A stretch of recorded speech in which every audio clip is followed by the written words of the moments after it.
Class.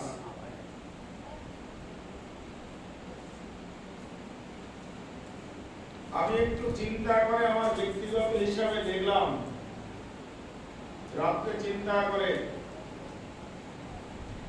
এর শিকার আমরা হয়েছি, আমাদের দোষী। সর্বপ্রথমে গুরু বাক্যে অশ্রদ্ধা করো না। শুনুন ভালো করে, করোনাটা কি? গুরু বাক্যে অশ্রদ্ধা করো না, নামটা তো করোনা। আর আমি কি বলছি? গুরু বাক্যে অশ্রদ্ধা করো না, পিতামাতার প্রতি অশ্রদ্ধা করো না, গীতা ভাগবতের প্রতি অশ্রদ্ধা করো না। তাই মিলেন মিলেন হরিনামের প্রতি অশ্রদ্ধা করো না, গুরুজনদের প্রতি অশ্রদ্ধা করো না, ভগবানের নিবেদিত প্রসাদের প্রতি অশ্রদ্ধা করো না, সাধু মহাত্মাদের প্রতি অশ্রদ্ধা করো না, ভক্তের প্রতি অশ্রদ্ধা করো না, কারোর অমঙ্গল চিন্তা করো না, শ্রী বিগ্রহের প্রতি অশ্রদ্ধা করো না, ভগবানের লীলাস্থলী মানে শ্রীরাম, বৃন্দাবন, নবদ্বীপ, শান্তিপুর, একচক্রা, বিভিন্ন লীলা ভূমির প্রতি অশ্রদ্ধা করো না, কোন দেব দেবীর প্রতি অশ্রদ্ধা করো না, কোন মানুষের প্রতি হিংসা করো না, অযথা কারোর সমালোচনা করো না, অযথা কারোর নিন্দা চর্চা করো না। তাই তো? এই যে এখন পিতামাতার প্রতি যে অশ্রদ্ধা, গুরুজন সাধু সজ্জনের প্রতি যে অশ্রদ্ধা, এই যে আমাদের অশ্রদ্ধা জনিত যে কথা, এই অশ্রদ্ধার জন্য যেটা শ্রদ্ধা করার কথা ছিল সেটা অশ্রদ্ধায় পরিণত হয়েছে। এবারে আপনারা বলতে পারেন যে বাবা আমরা তো হরিনাম করি, আমরা তো কৃষ্ণ কথা বলি, হরি কথা বলি, মালা জপ করি, কৃষ্ণ নাম করি, তাহলে আমরা তো এর মধ্যে করব না। যারা ভক্ত, যারা কৃষ্ণ কথা শুনে, যারা পিতা মাতাকে শ্রদ্ধা করে, মানে এটা তো অশ্রদ্ধার কথা বলা হয়েছে, যারা শ্রদ্ধা করে তারাও তো এই রোগের মধ্যে পড়েছে। কই তারা তো বাদ হয়নি, আপনি আমি তো বাদ হইনি। হয়তো ভ্যাকসিন, কোভ্যাক্সিন, কোভিশিল্ড বৈজ্ঞানিকগণ তৈরি করে অক্লান্ত পরিশ্রম করে তারা আমাদের মধ্যে প্রয়োগ করেছে, কিন্তু আসল করোনার থেকে মুক্তি, করোনার অপর নাম হচ্ছে চেতনা। করোনার অপর নাম কি? চেতনা। তাহলে করোনার অপর নাম হচ্ছে চেতনা। যতদিন পর্যন্ত জীবের কর্ণকুহরে আধ্যাত্মিক চেতনা বিকাশ না হবে অন্তরে, ততদিন পর্যন্ত এই করোনা থেকে মুক্তি পাওয়া যাবে না। তাহলে এই যে চেতনার কথা, তাহলে এই চেতনা একটি দৃষ্টান্তে আপনারা প্রশ্ন করতে পারেন যে বাবা আমরা যারা হরি কথা, কৃষ্ণ কথা বলি, আমরাও তো দুঃখের মধ্যে থাকি, আমরাও তো ভয়ে জর্জরিত হই, তাহলে আমরা কেন এর শিকার হব, এই ভাইরাসের শিকার হব? আমাদের কি ভগবান আলাদা করে দেখতে পারে না? প্রশ্ন আসে না? সকলের মধ্যে তো আসছে, তাই এই মায়ের বাবা আসে না? লেখাপড়ি করলে যেরকম একটা গৌরব হয়, আমরা পাস করেছি, চাকরি পাবো না কেন? কি পাওয়া যায়? পাওয়া যায় না। সব জিনিস যে চাইলেই যে পাওয়া যাবে তা নয়। এখন প্রশ্ন হচ্ছে আমরা ভগবান ভজন করি ভক্ত এবং তারাই শিকার কেন হবে? আধ্যাত্মিক তত্ত্বে একটি কথা বলছেন, দৃষ্টান্ত, সামান্য একটি দৃষ্টান্ত। নারদ ঋষিও প্রশ্ন করেছিলেন একদিন ভগবানকে। ভগবান কৃষ্ণকে নারদ ঋষি একদিন প্রশ্ন করেছিলেন, হে গোবিন্দ, যারা তোমার ভক্ত শরণাপন্ন তাদেরও তো কষ্ট হয়, তারা তো ওই একই লেভেলে একই সঙ্গে যাতনা কষ্ট ভোগ করে। যারা অসুর, অসুর তাকে বলছেন যার কোনো মায়া দয়া নাই, তাকে বলছেন অসুর। আর সুর যার মায়া দয়া আছে, যার মায়া দয়া নেই তাকে বলছেন অসুর। তাহলে সাধারণ মানুষই তো, অর্থাৎ যারা ভক্ত তাদের উপরে তো অত্যাচার বেশি হয়, তারাই তো দুঃখের সাগরে ভাসেন। এর কারণটা কি আপনি একটু বেছে বিচার করতে পারেন না?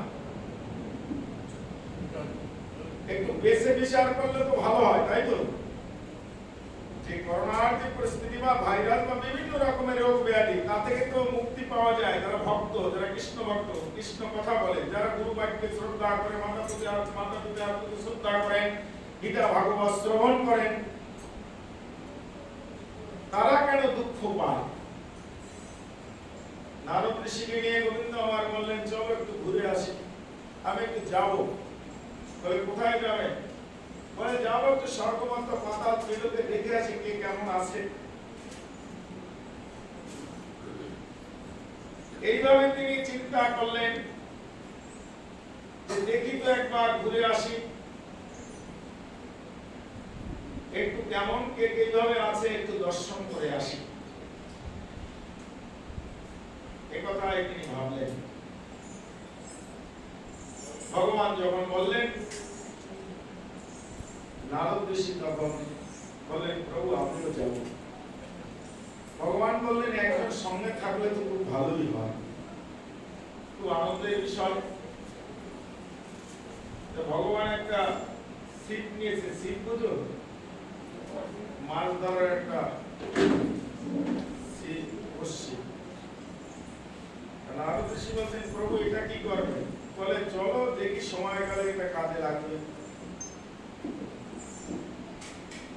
এখন নারদ ঋষি চলেছেন আর গোবিন্দ চলেছেন। যেতে যেতে যেতে যেতে যেতে যেতে এই বাবুইহাটির মোড়ে একটা জায়গায়, বাবুইহাটির একটা মোড়ের জায়গার মধ্যে দেখছেন একটা বৃক্ষের উপরে কিছু পিঁপড়া আছে। পিঁপড়ায় বাসা পারে না, বাসায় ডিম দেয়। ওটা তো মাছ ধরতে লাগে, তাই তো? যারা মাছের আধার বানায় ওদের প্রয়োজন হয়। ভগবান ওই খাঁচাটার, অর্থাৎ ওই পিঁপড়ার যে একটা খাঁচা থাকে, যে বানাতে বানাতে পিঁপড়ার ডিম পারে না, তার একটা খোলসে পরিণত হয়। ওটাকে তুলে তারপরে গিট দিয়ে দেয়। তো গিট দিয়ে আবার কিছু দূর যেতে যেতে যেতে যেতে কি করলেন? বলতা আছে না, বলতা, ওর কিছু বাসা, ওর মধ্যে কিছু ডিম পেরেছে, এগুলো মাছ খুব ভালো খায়। ওটাকেও বেঁধে তারপর টুকরা করে ঋষিবর বলছেন, প্রভু এ তুমি কি করছো? আরে বলছে, তুমি চুপ করো, দেখো কি হয়। এখন ওইটা ভগবানের উত্তরায় বেঁধে চলেছেন, আর নারদ ঋষি রাম কৃষ্ণ নাম গুণগান করছেন। ভগবান আগে আগে চলেছেন। নারদ ঋষি বলছেন, প্রভু আমি তো তোমার দাস, আমি দেখতে তুমি এগুলো বহন করবে না, আমাকে দাও। বলে না, তুমি সহ্য করতে পারবে না। বলে না প্রভু, আমাকে দাও। এবার নারদ ঋষি যখন ওইটা ভগবানের কাছ থেকে জোরপূর্বক নিল, এখন তো ওই বারবার ওকে তো কামড়াচ্ছে, এভাবে করছে। ঋষিবর হরি নারায়ণ হরি নারায়ণ হরি নারায়ণ হরি নারায়ণ হরি নারায়ণ। বন্ধ হয়ে গেছে। তোমার গান কেন বন্ধ? তোমার গানের তালে তালে তো আমি আগাচ্ছি।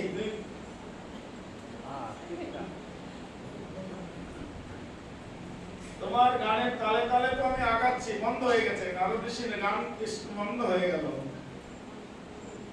ঋষিবর গান বন্ধ করে বারবার বারবার এরকম এরকম করছেন, আর কিছু বলতেও পারছে না, ভগবানের কাছ থেকে নিলেন কর্মটা, কার্যটা। এখন দৌড়াতে দৌড়াতে ভগবানের হাতে ছিপ, নারদ ঋষি দৌড়াচ্ছেন, ভগবানের আগে উঠে গেলেন, সামনে দেখছে একটা নদী। এখন নদীর মধ্যে পুটলাটা ধরে ধুয়াচ্ছে, চুবাচ্ছে। এখন ভগবান দৌড়িয়ে চলে আছে, কি করছে? একদম মরে যাবে। আরে এরা তো সকলেই মরে যাবে। বলে মরুক, ওদের মরাই ভালো। প্রভু আপনি জানেন না যে এরা আমাকে কত অত্যাচার করেছে, কত কামড় দিয়েছে। বলতার কামড় কেউ খেয়েছে? আছে এর মধ্যে? আর তো কারা খেয়েছে? ভালো লাগে না? বলতার কামড় দিয়ে ভালো কষ্ট লাগে, তাই খুব কষ্ট, ব্যথা হয়, সহ্য করা যায় না। এখন বলছে আমাকে এমন কামড়িয়েছে প্রভু, আপনাকে তো বলিনি, আমার রাস্তায় হাঁটাতে যাওয়ার পালা, আমার জ্বর এসেছে, ভাইরাস ঢুকেছে। এখন বলে আমাকে খুব কামড়িয়েছে। ভগবান বলছে কজনে কামড়িয়েছে, কটা কামড়িয়েছে? ওর মধ্যে তো হাজার হাজার শয়ে শয়ে পিপিলিকা বলতে আছে। বলে কয়জনে কামড়িয়েছে? বলে তা তো বলিনি, মনে হচ্ছে দুই একজনে ওই দুই একটা কামড়েছে, তার যন্ত্রণায় টিকতে পারছি না। নারদ ঋষিকে ভগবান বলছে আরে কামড়িয়েছে তো দুই একজনে, তাহলে সকলকে তুমি মারছো কেন? কামড়িয়েছে কারা? কামড়িয়েছে তো দুই একজনে, দুই একটা, তো তাদেরকে মারো। বলে আমি কি করে বাঁচবো? তাদেরকে এখন এতগুলোর মধ্যে আবার কামড় খাবো? কামড়িয়েছে তো দুই একজনে, তাই আমি এদেরকে বাঁচবো কি করে? তাহলে তুমি এখন বিনা অন্যায় তাহলে এদেরকে মারছো কেন? ভগবান ছিপকে ফেলে দিল। বলে ভগবান তুমি যে ছিপ ফেলে দিলে মাছ ধরবে না? বলে আমার উত্তর হয়ে গেছে, তোমার উত্তর তুমি পেয়েছো, হয়ে গেছে, আর মাছ ধরার কোনো প্রয়োজন নেই। তুমি আমাকে প্রশ্ন করেছিলে জগতে যারা সাধু সজ্জন ব্যক্তি, সরল লোক, কৃষ্ণ ভক্ত, তাদের কেন কষ্ট হবে, অসুর দুরাচারী ব্যক্তিদের কষ্ট হবে। তাহলে তোমাকে যখন একজনে কামড়িয়েছে বা দুজনে কামড়িয়েছে, এর মধ্যে তো শত শত ব্যক্তি ছিল, তা তুমি তো একজন আর দুজনের অপরাধে তো শত শত পিপিলিকাতে তুমি শত শত পিপিলিকায় ডুবাচ্ছ, জীবাচ্ছ কেন, মারছ কেন? একজনের অপরাধে কি হয়? একজনের অপরাধে যদি সকলেই শাস্তি পায়, তাহলে ওই জগতেও দুই একজনে অপরাধ করে, তার জন্য সকলেরই শাস্তি পেতে। এবার তুমি সবাইকে মারছো কেন? সবাইকে মারছো কেন? নারদ ঋষি বলছেন আরে এরা রইল কেন? এদের মধ্যে আলাদা থাকতে পারলো না? এরা রইল কেন? আলাদা তো থাকতে পারতো, ওরা রইল কেন? ওদের অপরাধ নিতাই ধরিব। ভগবান বলছেন সবাইকে মারছো কেন? আর নারদ বলছেন এরা রইল কেন এদের সঙ্গে, অপরাধীর সঙ্গে রইল কেন? আলাদা থাকতে পারতো না? তদ্রূপ আমরা এই জগতে তো অপরাধীর সঙ্গেই তো আছি, আলাদা করে তো নেই। আমাদের দোষ হচ্ছে আমরা জন্ম নিলাম কেন, গত জন্মে কেন অপরাধ করেছি, সেই অপরাধীর সঙ্গে যুক্ত হয়ে আমরাও আমাদেরও শাস্তি ভোগ করতে হবে। তাই আমাদের দোষ হচ্ছে রইলাম কেন? যারা পুণ্যবান তারা চলে যাচ্ছে, যারা অপূর্ণ এখনো কর্ম বাকি আছে শাস্তি পাওয়ার, তারা ভালোই থাকুক আর মন্দই থাকুক, মন্দের সঙ্গে সংস্পর্শ তাদেরও দুঃখ ভোগ করতে হবে। কেন? আমরা রইলাম কেন? এক্ষেত্রে আমাদের অপরাধ সংগঠিত জনের সঙ্গে থাকলেও আমাদের অপরাধ হতে পারে বা শাস্তি আমাদের উপভোগ করতে হবে। যেমন রাজার দোষে রাজ্য নষ্ট, রাজার দোষে রাজ্য নষ্ট হয়ে যায়, প্রজা কষ্ট পায়, গিন্নির দোষে সংসার নষ্ট লক্ষ্মী ছাড়া। রামায়ণে তো দেখিয়েছে, তাই না?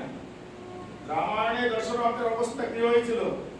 কইকেয়ী কি করেছিলেন? মন্থরার কাছে কুমন্ত্র নিয়ে সাধুদের কাছে যদি যেতেন, রাজা একাদশী কিছুদিন আগে যে স্বয়ং একাদশী, মামদাতা কোথায় গেছিলেন? সাধুর চরণে করেছিলেন, কৃপা করে বলুন আমার দেশে কেন অনাবৃষ্টি এবং ধান্য লতা পাতা হয় না, সকলেই খিদা যন্ত্রণা ছটফট করেছে।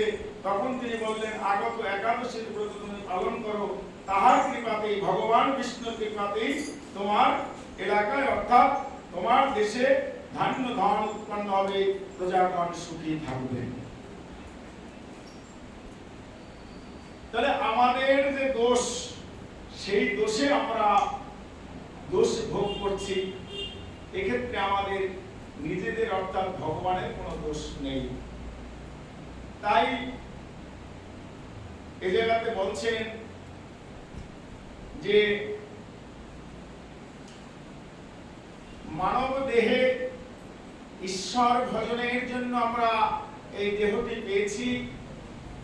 আমাদের ঈশ্বর ভজন করাই একান্ত কর্তব্য। যতই বাধা বিপত্তি দুঃখ শোক আসুক না কেন, আমরা গোবিন্দের চরণ ছাড়া হতে চাই না। গোবিন্দ এই 84 ক্রোশ দেহটি নিয়ে যেন 84 ক্রোশ ব্রজমণ্ডলের কথা চিন্তা করতে করতে তোমার চরণে আমি প্রাণপণ হতে পারি। 84 ক্রোশ ব্রজমণ্ডলের কথা, এই যে আমরা দেহ পেয়েছি, আমরা সকলেই জানি 84 লক্ষ জন্ম। তাই তো আমি অনেকবার আগেও বলেছি, 9 লক্ষ জনই আমাদের 9 লক্ষ বার জীবের জন্ম হয় জলে, 10 লক্ষ বার পাখি কুলে, 11 লক্ষ বার কীট কুলে, আর 20 লক্ষ বার বৃক্ষ কুলে, 30 লক্ষ বার পশু কুলে, 4 লক্ষ বার মানব কুলে। এই 84 লক্ষ আমাদের জন্ম। কত লক্ষ? 84 লক্ষ। আচ্ছা, আর বৃন্দাবনে আমরা যারা ভ্রমণ করতে যাই অর্থাৎ দর্শন করতে যাই, কত ক্রোশ বৃন্দাবন? 84 ক্রোশ। জন্মটা 84 লক্ষ, আর এটাও 84 ক্রোশ। আর আমাদের এই যে দেহটা, এই দেহটাও 84 ক্রোশ। আমরা যে জায়গায় বসে আছি, আমরা 84 ক্রোশ বৃন্দাবন ভ্রমণ করছি। এই দেহে 84 ক্রোশ বৃন্দাবন। বলো একবার রাধে রাধে। শক্তি অর্জন করো, রাধা নাম করলে শক্তি অর্জন করো। তাহলে 84 ক্রোশ ব্রজমণ্ডল, অর্থাৎ এই দেহটা আমাদের 84 ক্রোশ। তাহলে এই দেহটা 84 ক্রোশ কেমন করে হলো? এই দেহটা আমাদের পায়ের নখ থেকে মস্তক পর্যন্ত, প্রতিটা মানুষের চরণের নখ থেকে মস্তক পর্যন্ত যার যার হাতে 3.5 হাত। আপনারা মাপবেন আজকের বাড়িতে, যার যার হাতে যেরকম যার হাত, যে যত লম্বা তার হাতও তত লম্বা, তাই তো? আমার মতো এত খাটো নয় না, এটাই বর্তমানে মায়েরা বাবারা আপনাদের হাত লম্বা। তাহলে এই যে 84 ক্রোশ যে ব্রজমণ্ডল, ব্রজমণ্ডলের যে 84 ক্রোশ যে কথা হলো, এই 84 ক্রোশ ব্রজমণ্ডলের যে কথাটা আমি বলছি, যার যার হাতে 3.5 হাত, যার যার হাতের পায়ের নখ থেকে মস্তক পর্যন্ত, যার যার হাতের সেই 3.5 হাত।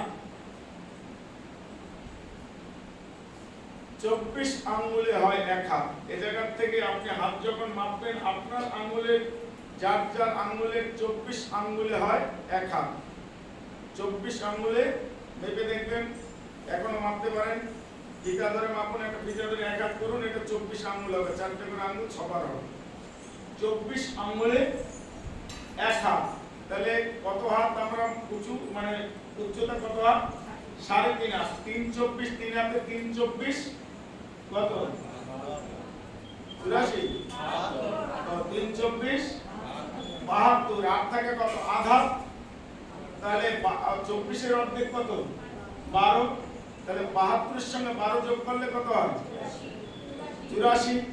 তাহলে আমাদের যার যার দেহটা এই 84 লক্ষ। পায়ের নখটা, পায়ের নখ থেকে, চরণের নখ থেকে মস্তক পর্যন্ত 84 ক্রোশ, অর্থাৎ এই 3.5 হাতে এই 84, অর্থাৎ এই 24 আঙ্গুল, 24 আঙ্গুলে 1 হাত। তাহলে 3 24 72, আর আধাতে হচ্ছে কত? আধাতে হচ্ছে 12। তাহলে হচ্ছে এই 84। তাহলে আমাদের জন্মটা কত? 84 লক্ষ, দেহটা 84, আর বৃন্দাবন ব্রজমণ্ডল আমরা কত ভ্রমণ করে? বৃন্দাবন 84 ক্রোশ। নিতাই গৌর হরি বল। এই 84 ক্রোশ ব্রজমণ্ডল নিয়ে আমরা আজকের এই আধ্যাত্মিক জগতের আধ্যাত্মিক তত্ত্ব চেতনার কথা শ্রবণ করছি। 84 ক্রোশ ব্রজমণ্ডল। আজকের এই যে দেহটা, তাহলে দেহটা এই জায়গাতে, এই দেহের মধ্যে কৃষ্ণ আছে, এ জায়গায় 9 লক্ষ ধেনু আছে, এ জায়গায় কালীনাগ আছে, এ জায়গায় অষ্টসখী আছে, 1600 গোপিনী আছে, এ জায়গায় নিত্য রাস হয়, রাধা তত্ত্ব ভেদ করে যেদিনকারে কৃষ্ণ উপভোগ করা যায় সেদিনকারে রাধা কৃষ্ণের যুগল মিলন দর্শন। আর আজকে আরেকটি সুন্দর কথা, আজকের দিনে আমাদের হচ্ছে কি রাখি পূর্ণিমা, রাখি বন্ধন। এই রাখি বন্ধন কখন হয়েছিল জানেন? আমাদের ইতিহাসে যারা পড়াশোনা করছেন যে রবীন্দ্রনাথ নজরুল ইসলামের সঙ্গে আত্মীয়তা করার জন্য হিন্দু মুসলমান সব একত্রিত ভাই ভাই হবে বলে রাখি বন্ধন করেছিলেন, তাই তো? অনেকেই পড়াশোনা করেছেন, আপনারা এটাই ভাবছেন না। ভারতীয় আধ্যাত্মিক কথাতে আধ্যাত্মিক তত্ত্বে ঋষিবর বলছেন, মুনি ঋষিরা তারা তত্ত্ব পুরাণ বলছেন এটা সত্যযুগ থেকে রাখি বন্ধন হয়েছিলেন। কোন যুগ থেকে? সত্যযুগ থেকে। প্রমাণ যখন বলিরাজকে বন্ধন করে যখন সুতল লোকে নিয়ে গেলেন, বলিরাজকে ভগবান প্রশ্ন করলেন, তোমার কথাতে তোমার আরাধনায় আমি সন্তুষ্ট হয়েছি, বলো তুমি কি চাও? বলিরাজ বলেছিলেন, আমি এখন নিদ্রাচ্যুত হব, ঘুমাবো। বলে তুমি বর চাও? বলে আমি নিদ্রা ভঙ্গ হয়ে, অর্থাৎ আমি ঘুম থেকে জেগে যেন তোমায় দর্শন করতে পারি। বলি অমরত্ব লাভ করেছেন, আজও পর্যন্ত সুতল লোকের রাজা বলি। হনুমান যেমন অমরত্ব লাভ করেছেন, তদ্রূপ আমার সুতল লোকের রাজা বলি।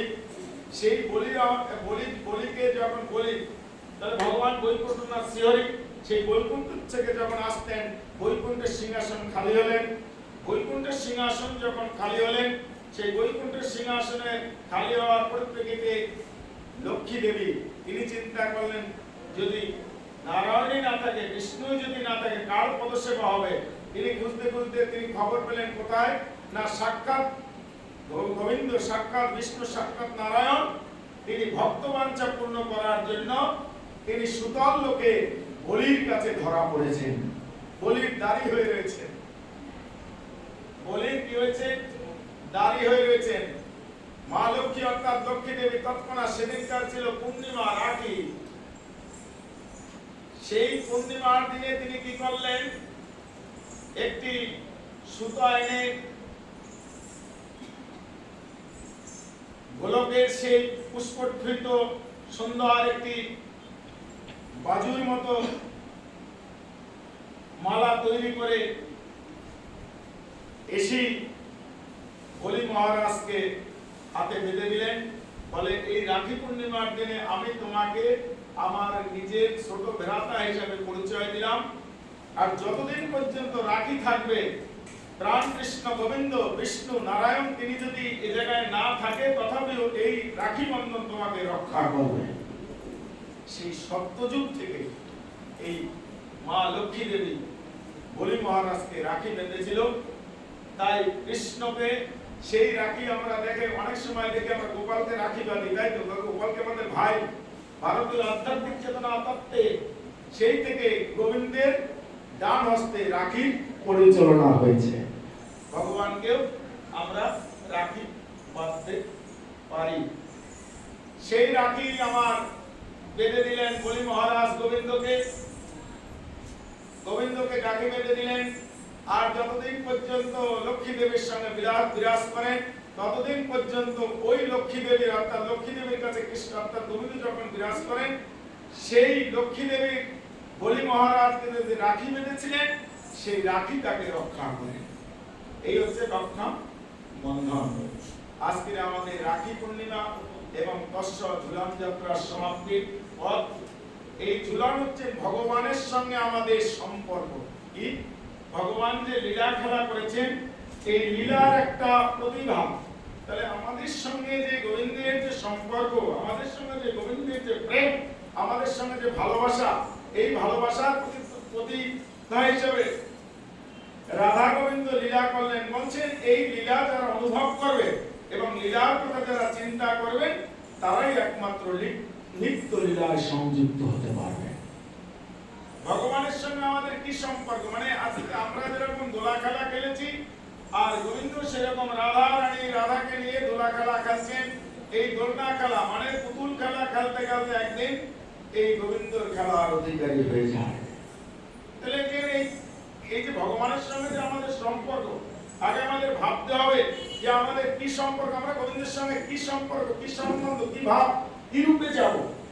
বৃন্দাবনে একজন ব্রজবাসী ব্রজগোপীগণ তারা ব্রজগোপীদের কথা চিন্তা করতে বৃন্দাবনে ভগবান কৃষ্ণ বিরাজ করেন। একটি ছেলে একটি মেয়ে, তারা একজন ছেলেটি হচ্ছেন মথুরা আর মেয়েটি হচ্ছেন বৃন্দাবনে। দুজনার বিয়ে হয়ে গেলে দুজনেই বিবাহ করে যমুনায় স্নান করছেন। স্বামী স্নান করছেন কোথায় না যমুনায় স্নান করতে নেমেছেন। আর মেয়েটি কদম বৃক্ষের নিচে বসে চিন্তা করছেন। মেয়েটি চিন্তা করছেন, আচ্ছা বৃন্দাবনে তো কৃষ্ণ সর্বদাই সখীবৃন্দকে নিয়ে, রাধারানীকে নিয়ে সর্বদাই তিনি বিরাজ করেন, অষ্টকালীন লীলা, এই লীলা স্মরণ করেন তিনি। আনাচে কানাচে বৃন্দাবনে না জানি কোন জায়গায় তার চরণ চিহ্ন রয়েছে। এই ভাবতে ভাবতে ছেলেটি তো বৃন্দাবনে যমুনায় স্নান করছেন, আর মেয়েটি তখন মনে মনে চিন্তা করছেন, আচ্ছা কৃষ্ণের সঙ্গে যদি আমার কোনোদিন দেখা হয়, কৃষ্ণ যদি আমার কাছে আসে, তাহলে তার সঙ্গে আমার কি সম্বন্ধ, কি সম্পর্ক হবে। মনে মনে তিনি চিন্তা করতে করতে ভাবতেন, আমার স্বামীর বয়স তো 20, মানে যার সঙ্গে বিয়ে হয়েছে তার বয়স 20, আর শুনেছি কৃষ্ণ নবকিশোর নটবর, তার বয়স হচ্ছে 16। কৃষ্ণের বয়স 16। মনে মনে ভাবছে, তাহলে আমার স্বামীর বয়স যখন 20, তাহলে কৃষ্ণের বয়স যখন 16, তাহলে আমার স্বামীর চেয়ে যখন ছোট, নিশ্চয়ই আমার দেওর হবে। এই কথা মনে মনে চিন্তা করছেন। ভগবানের সঙ্গে যে সম্পর্ক, যে চিন্তা করছেন নিশ্চয়ই আমার চেয়ে, অর্থাৎ আমার স্বামীর ছোট, তাহলে দেওর হবে। এই কথা চিন্তা করতে করতে মনে আনন্দ উৎফুল্লর মনে ভাব। কিছু সময় পরে একটা 16 বছরের ছেলে পিছন থেকে চোখটা চেপে বলছিল, ভাবিজি। এই ভাবিজি কথা বলার সঙ্গে সঙ্গে তিনি চলে গেলেন, বলে চলে গেলেন। এদিক ওদিক তাকাচ্ছে, কাউকে দেখছে না। আর কে? স্বামী ছান করে চলে এসেছে, ঘটনাটা খুলে বলল। চারদিকে খোঁজ, ওকে আর কে দেখে, আর তো দেখা যাচ্ছে না। এখন যাই হোক, কোনোদিন যদি এরকম দেখি, বৃন্দাবনে তো এরকম হয় না, কোনো গৃহবধূর চোখটাকে চেপে অজানা একজন যুবক চলে যাবে, এমন তো কোনোদিন শুনি নাই। কোনোদিন যদি দেখি, সেদিনকার ওর বিচার হবে। এই কথা বলে বাড়ি চলে গেল। কিছুদিন পরে কি হলো, কিছুদিন পরে সেই ভাবিত হয়ে এখন একদিন বলল, চলো একটু বাঁকে বিহারী পূজা দিয়ে আসি। স্ত্রীকে নিয়ে বাঁকে বিহারী গেল। বাঁকে বিহারী যখন পূজা দিতে গেলেন, তখন ওই ঝলকের ঠাকুর দেখালেন, ঠাকুরটি ঢাকা। এইবারে যখন পর্দাটা যখন টেনেছে, মেয়েটি তখন ওর স্বামীকে বলছেন, ওগো আমি একেই দেখেছিলাম, এই ছেলেটি আমার সেদিনকার চোখ চেপে আমাকে ভাবি বলে উদাও হয়ে চলে গেল। ছেলেটি তখন মনে মনে চিন্তা করলেন, ভক্ত তো। ছেলেটি বললেন, আর কেউ নয়, তুমি যে ভগবানের সঙ্গে সম্পর্ক জুড়েছো, সাক্ষাৎ ভগবান বাঁকে বিহারী তোমাকে দেবর হিসাবে তোমাকে চোখ চেপে চলে গেল। আর কেউ নয়, তুমি সাক্ষাৎ ভগবানের স্পর্শ পেয়েছো। তাহলে ভগবানের সঙ্গে যে আমাদের সম্পর্ক, এই সম্পর্কের কথা আমাদের ভাবতে হবে। এই ভাবনা নিয়ে আমরা আধ্যাত্মিক জগতে আমরা যাব। আমাদের এই কর্ণকুহরে হরি কথা প্রবেশ করবেন। যে কথা কর্ণকুহর থেকে অন্তরে প্রবেশ করে আত্ম চৈতন্যের বিকাশ ঘটায়, তাহাকে তত্ত্ব কথা বলছে। তাহলে জ্ঞানের বর্ধিত, অর্থাৎ যে আত্মজ্ঞান বর্ধিত করে, তাকে তত্ত্বকথাই তত্ত্বের কথা।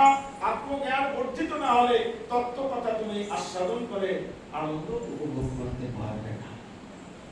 তাহলে আসুন, আমাদের এই যে 84 পুরুষ ব্রজমণ্ডল, অর্থাৎ 84 পুরুষ দেহ, 84 পুরুষ ব্রজমণ্ডল, 84 পুরুষ জন্ম, এই 84 পুরুষ দেহ নিয়ে আমরা একবার বৃন্দাবনে ঘুরে আসিনি। তাই গৌর হরি বল। আজকের আমাদের ঝুলন, এই ঝুলনের কথাই আস্বাদন হবে। রাধা গোবিন্দ একাসনে বিরাজ করেছেন। ললিতা ঝুলায় ঝোলা, বিশাখা দেয় দোল, আনন্দেতে ভক্তগণ বলে হরি বল। তাহলে কি দেহ নিয়ে যাব? 84 পুরুষ দেহ নিয়ে 84 পুরুষ ব্রজমণ্ডল আমরা ভ্রমণ করতে যাব। ঢাক বাজে ঢোল বাজে, বাজে রে মাদল, ঢাক বাজে ঢোল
আর বৃন্দাবনের পথে চলে আনন্দ ধরে না, বৃন্দাবনের পথে চলে আনন্দ ধরে না।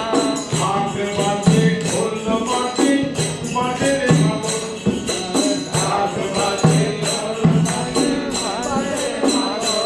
আবার রাধা কৃষ্ণের ঝুলন লীলা হবে দর্শন, রাধা কৃষ্ণের ঝুলন লীলা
কটাক্ষ কি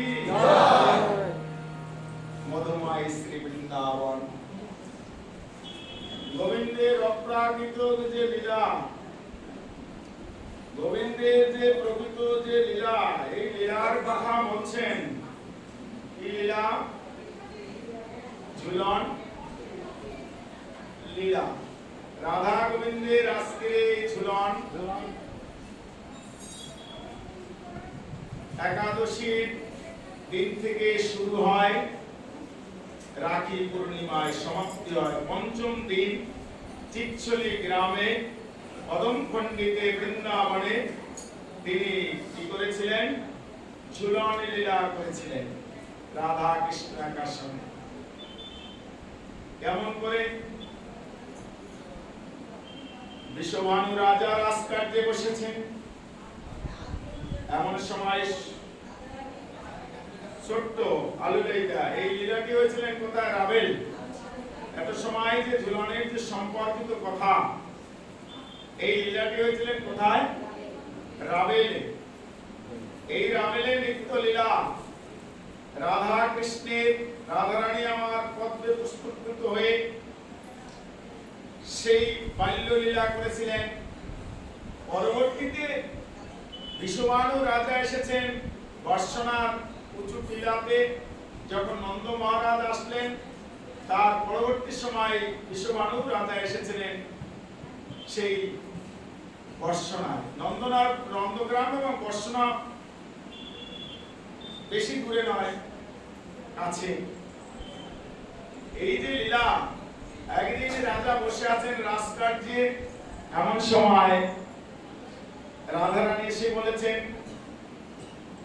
কখন হচ্ছে পিতামাতারা যখন কার্যে ব্যস্ত থাকে, সন্তানাদি অর্থাৎ বাচ্চারা তখন এসে বায়না করে।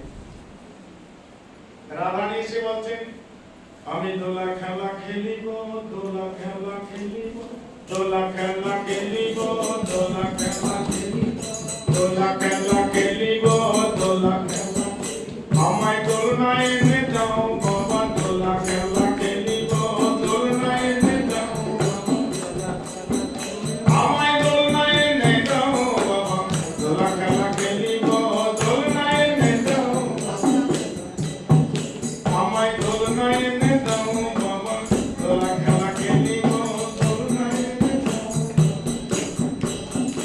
আমায় দোলনায় এনে যাও বাবা, দোলা খেলা খেলিব, দোলনায় এনে যাও, আমায় দোলনায় এনে দাও বাবা, দোলা খেলা খেলিব, দোলনায় এনে যাও, আমায় দোলনায় এনে দাও বাবা, দোলা খেলা খেলিব, দোলনায় এনে দাও,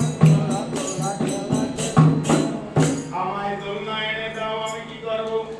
দোলা খেলা খেলবো। বিশ্বভানু রাজা কর্ণপাতই করলেন না। বিশ্বভানু রাজা কর্ণপাত করলেন না যে দোলা খেলা খেলবে মেয়ে, কেন? কাজে, অর্থাৎ কাজে ব্যস্ত আছে। বড় বড় যখন কাজ হয় রাজরাজাদের, তখন ছোটখাটো ব্যক্তিদের উপরে নজর পড়ে, নিজের কন্যার প্রতি নজর হলো না। আমি দোলা খেলা খেলিব, দোলা খেলা খেলিব, আমি দোলা খেলা খেলিব, দোলা খেলা, আমায় দোলনায় এনে দাও বাবা, দোলা খেলা খেলিব, দোলনায় এনে দাও, আমায় দোলনায় এনে দাও বাবা, দোলা খেলা খেলিব, দোলনায় এনে দাও বাবা, দোলা খেলা, আমায় দোলনায় এনে দাও বাবা, দোলা খেলা খেলিব, দোলনায় এনে দাও বাবা, দোলা খেলা খেলিব। আমি একটু দোলনা খেলা, দোলা খেলা খেলবো, আমায় একটু দোলনা এনে দাও বাবা, আমি একটু দোলা খেলা। এবার চলে গেল, আর ওদিকে আর খেয়াল রাখলো না, খেয়াল করলো না। রাধারানী মনক্ষুণ্ণ হয়ে গেছে, অর্থাৎ মনটা খারাপ। এবারে কি করলেন? না, বাবা যখন দিল না, তখন আমরা নিজেরাই যাই, অষ্টসখী গেনে নিয়ে, অষ্টসখী গেনে নিয়ে রাধারানী আমার চলেছেন। রাধা চলে আগে আগে পিছে সখীগণ, রাধা চলে আগে আগে পিছে সখীগণ, রাধা চলে আগে আগে পিছে সখীগণ, রাধা চলে আগে আগে পিছে সখীগণ, আনন্দেতে উলুধ্বনি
দেখলেন কদম বৃক্ষ চিচ্ছরে গ্রাম কদম খণ্ডিতার নাম।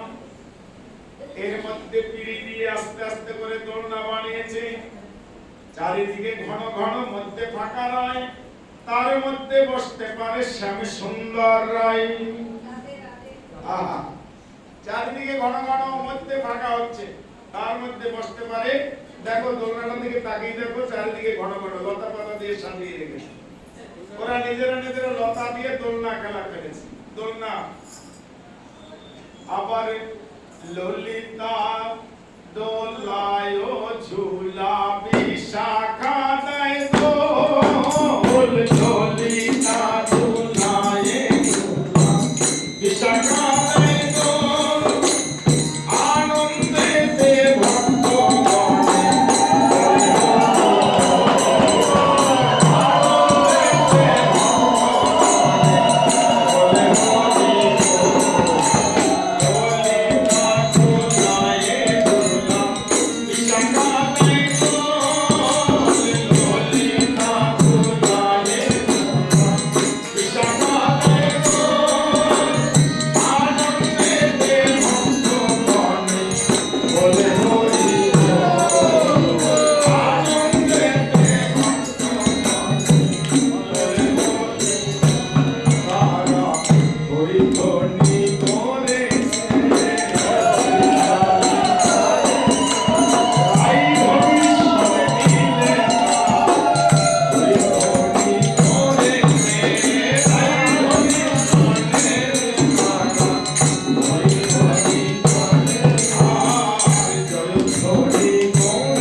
রাধারানী দুলছেন, ললিতা দুলায় ঝুলা বিশাখা দেয় দোল, আনন্দেতে ভক্তগণ বলে হরি হরি।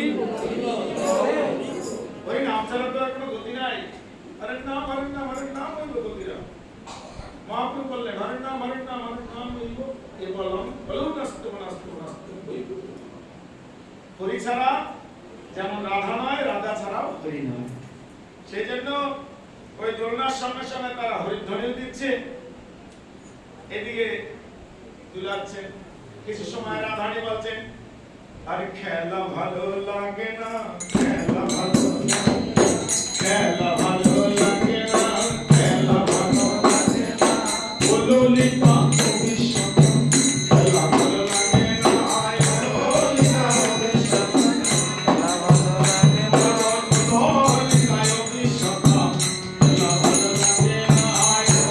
না, ললিতা খেলা ভালো লাগে না, ললিতা খেলা ভালো লাগে না, ললিতা খেলা ভালো লাগে না, ললিতা খেলা ভালো কোন খেলা খেলিব, কোন খেলা বাতিল হবে, কোন খেলা খেলিব, কোন খেলা বাতিল হবে, আমার খেলা ভালো লাগে না, খেলা ভালো লাগে না। এই তো দোলনা খেলা খেলার জন্য পিতৃগৃহ থেকে ঘর পরিত্যাগ করে বনে এলাম। আর এর মধ্যে তুই বড় চঞ্চল রাধে, এখন তোর আবার খেলা ভালো লাগে, আমি কি খেলা খেলবো, আবার আর কি খেলা আছে, দোলনা খেলা খেলতেই তো আসলাম, এলাম তো দোলনা খেলা খেলতে বনে, তো এখন আবার কি খেলা খেলবো।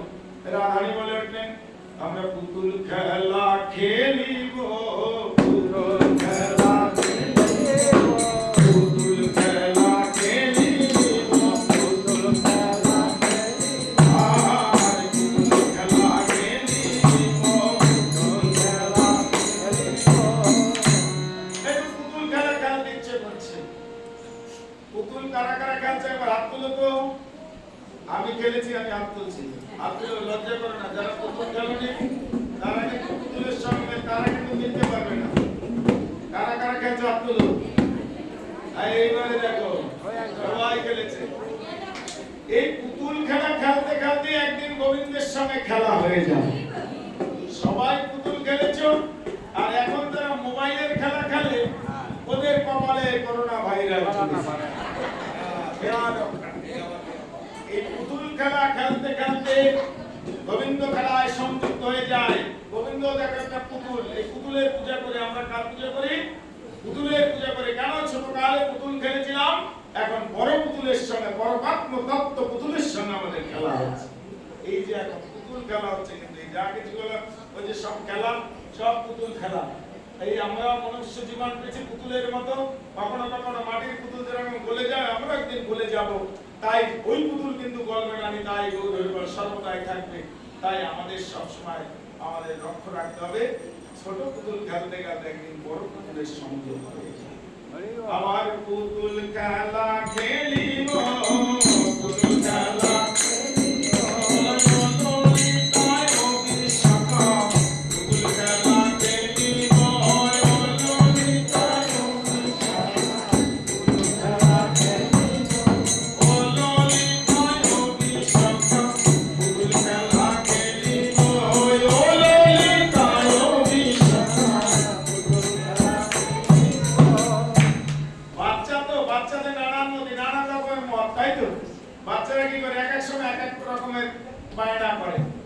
এখন কিছু মাটি আনলো, ললিতা বানায় পুতুল, হয় রাধার মতন, আর রাধারানী বানায় পুতুল হয় কৃষ্ণের মতন। ললিতা বানায় পুতুল হয় কার মতো? রাধারানী মতো। আর রাধারানী বানায় পুতুল হয় কৃষ্ণের মতো। এখন দুইজন, একজন কৃষ্ণ হয়েছে, একজন রাধা হয়েছে। দেখো নিজেরাই পুতুল খেলছে, নিজেরাই পরমাত্ম তত্ত্ব তিনি আধ্যাত্মিক চেতনায় মুনি ঋষিগণ বলছেন যে গোবিন্দ আমার নিজে লীলা করে, রাধারানী নিজে লীলা করে, সেই লীলার বিকাশিত এই লীলার মধ্যে যাতে ডুবে থাকতে পারে তার জন্য আপনি আচার্য ধর্ম অন্যকে শিখায়, নিজে আচরণ না করলে অন্যকে না শেখানো যায়।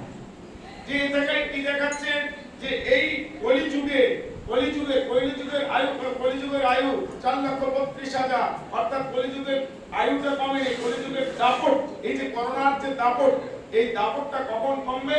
এই দাপট কিছু সময় কমে, আবার কিছু সময় বাড়ে। মানুষ যখন উত্তেজিত হয় তখন বাড়ে, আবার যখন নিম্নগামী হয় তখন আস্তে করে কমে যায়। কলিযুগের দাপট কিছু কমেছে। আমরা যারা এখনো এই হরিকথা শুনছি, কৃষ্ণ কথা যারা বেঁচে আছি, আমার মহাপ্রভুর কৃপায়, কেন কলিযুগের আয়ু বিরাট, দাপট বিরাট, কিন্তু মহাপ্রভুর কৃষ্ণ নামে, হরি নামে সংকীর্তনে আপনাদের মতো ভক্তের কৃষ্ণ নামে এই আমাদের কলিযুগের দাপট কিছুটা কমেছে। তাই নিজে আচরণ করে দেখাচ্ছেন যে এই আচরণের মধ্যে অল্প বয়সে আমাদের কি কর্তব্য করণীয়, বাল্য লীলাতে আমাদের কি কর্তব্য করণীয়। তাই আমার অভিষ্ট দেবী শ্রীমতী রাধারানী গুরুরূপা সখী মন্দির হয়ে দেখালেন, বাল্যকালে পুতুল খেলো, তবেই পরমাত্ম তত্ত্ব পুতুলের সঙ্গে একদিন যোগ হয়ে যাবে। এই লীলার কথা আমরা সাধন করছি। তাই এই লীলা মহাপ্রভু সেটা বললেন যে নিজে আচরণ করে দেখাও। আমার রাধারানী, আমার মহাপ্রভুর দুই অঙ্গ রাধা কৃষ্ণ মিলিত তনু গৌর হয়ে আচরণ করে জগৎবাসীকে হরিনাম শিখিয়ে গেলেন। যতই কষ্ট আসুক না কেন, হরিনামকে যদি কেউ আশ্রয় করতে পারে, হরিনামকে যদি কেউ আশ্রয় করে থাকতে পারে, তার সমস্ত বিপদ কেটে যাবে। তাই বিপদ আসবে কিন্তু দাপটটা কম থাকবে। বিপদের দাপট, কলির দাপট যে আছে, সেই দাপট থেকে কিছু মুক্তি পাবে। তাই এবার পুতুল খেলা খেলছে। পুতুল খেলার মধ্যে এখন বলছে ললিতা বানায় পুতুল হয় কৃষ্ণের, অর্থাৎ রাধার মতো, আর রাধারানী বানায় পুতুল হয় কৃষ্ণের মতো। এখন এই কৃষ্ণ তত্ত্ব আর রাধা তত্ত্ব দুটো একই তত্ত্বের, সেই ভেদ করে একজন হচ্ছে নন্দিনী শক্তি, আর একজন হচ্ছে আহ্লাদিনী শক্তি, আনন্দ প্রদান করে। কৃষ্ণ হচ্ছে নন্দিনী, তিনি হচ্ছেন আদর করেন, আর রাধা হচ্ছেন আনন্দকারী, আহ্লাদিনী শক্তির আনন্দ প্রদান করেন। একজন আদরকারী আর একজন হচ্ছে আনন্দ প্রদান বর্ধিতকারী।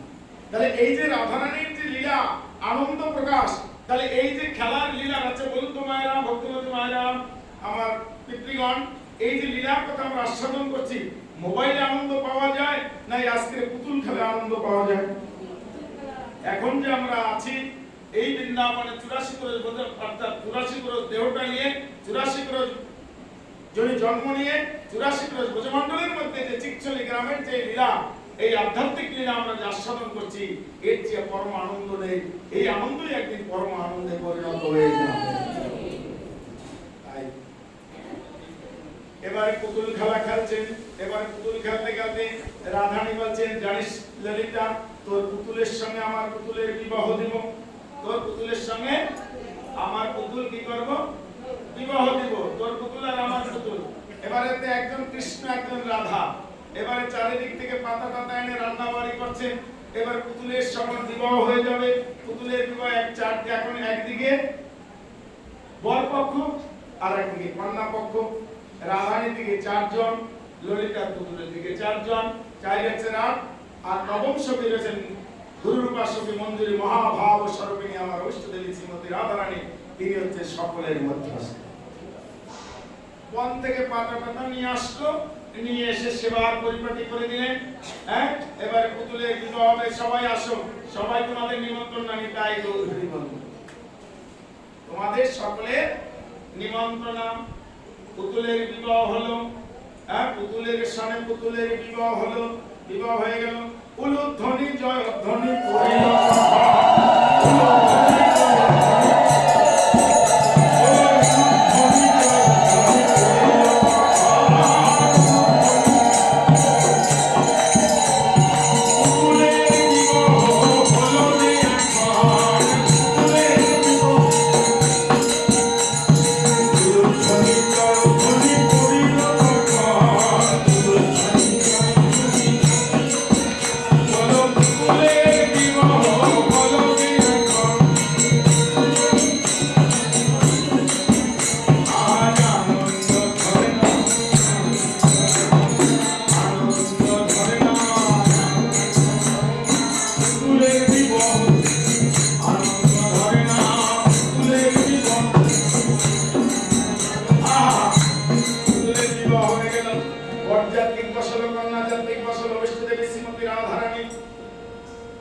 গোবিন্দ চরণ সর্বময়, রাধারানীর চরণ প্রণ ভক্তবানের হয়।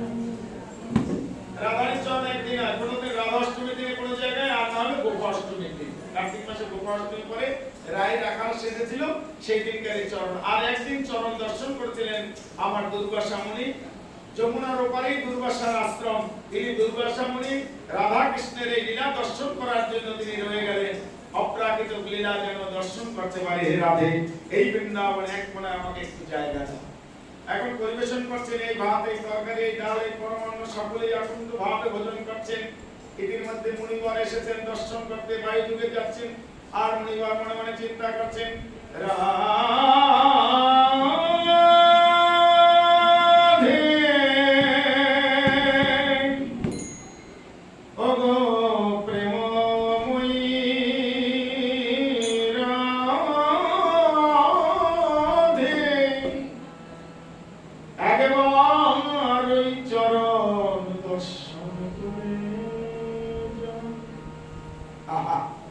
ওই চরণ একবার দর্শন করে যায়। বায়ুযুগ থেকে নেমে গেলেন চিৎসলি গ্রামে।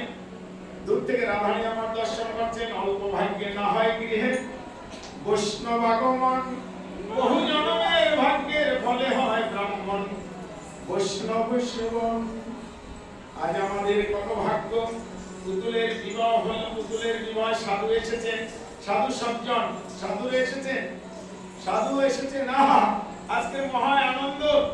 সাধু সজ্জন ব্যক্তি এসেছেন। আসুন আসুন আসুন আসুন বসুন বসুন, আসুন আসুন বসুন বসুন, আসুন আসুন বসুন বসুন, অমনিবর অমনিবর, আসুন আসুন বসুন বসুন, অমনিবর অমনিবর, আসুন আসুন বসুন বসুন, অমনিবর অমনিবর, আসুন আসুন বসুন বসুন, অমনিবর অমনিবর,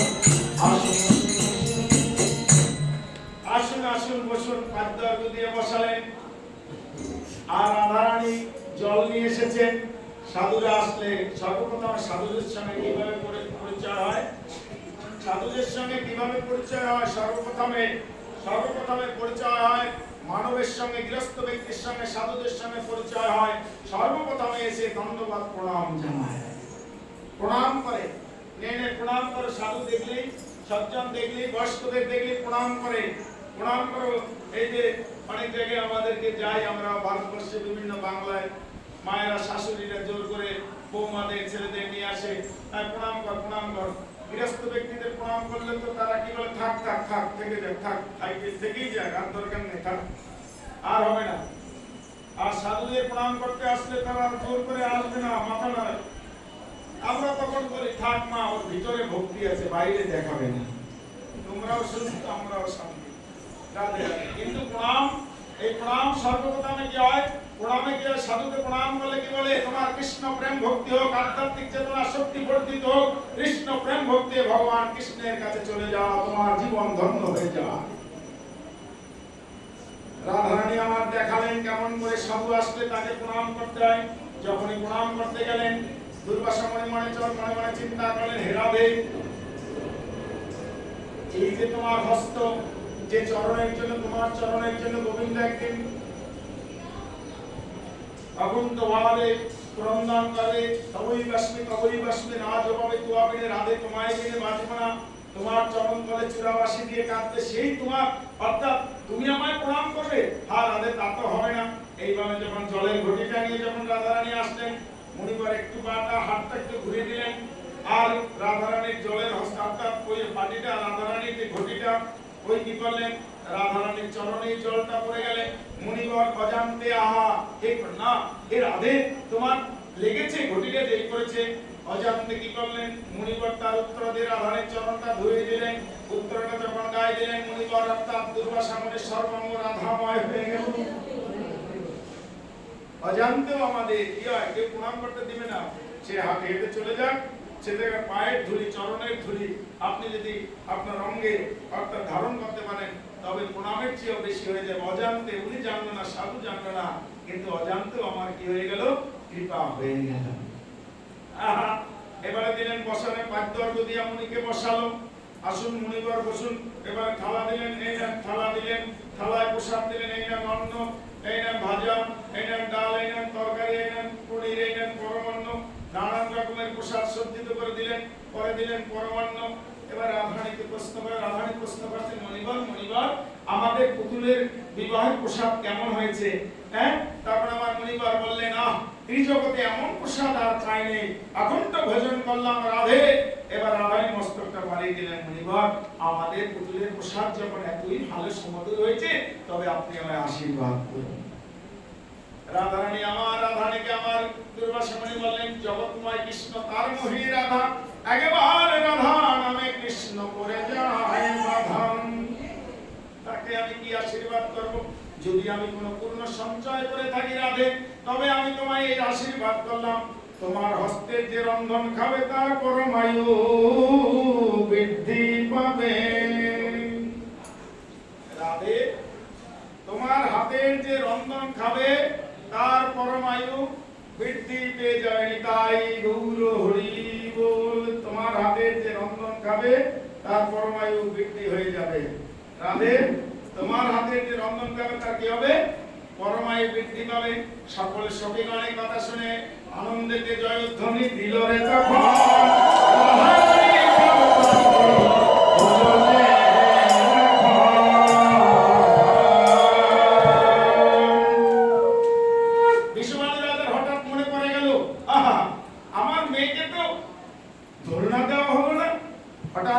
ঘুরতে ঘুরতে দেখলেন চিকচলি গ্রামের মেয়ে সামান্য দোলনা খেলার আয়োজন করেছেন। তখন কি করলেন? রাজা সোনার দোলনা বেঁধে দিল সারি সারি, তাহার মধ্যে বসতে পারে আমার রাই কিশোরী। সোনার দোলনা বেঁধে দিলেন, চারিদিকে সুন্দর ভাবে দোলনা করে দিলেন, সুন্দর দোলনা দিলেন, সেই দোলনার মধ্যে বসতে পারে।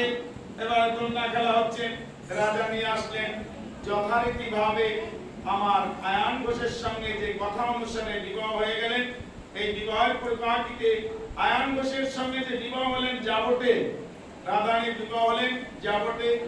এবারে রাধারানীর আর এক ভাই আছে, তার নাম হচ্ছে শ্রীরাম। রাধারানীর যে আর এক বোন আছে তার নাম হচ্ছে অনঙ্গ মঞ্জুরি। এই অনঙ্গ মঞ্জুরি তারা কি করলেন? অনঙ্গ মঞ্জুরি এবং আর শ্রীরামকে পাঠিয়ে দিলেন, যাও বোনকে নিয়ে আসুন। এবার তো রাধারানীকে নিয়ে আসলেন।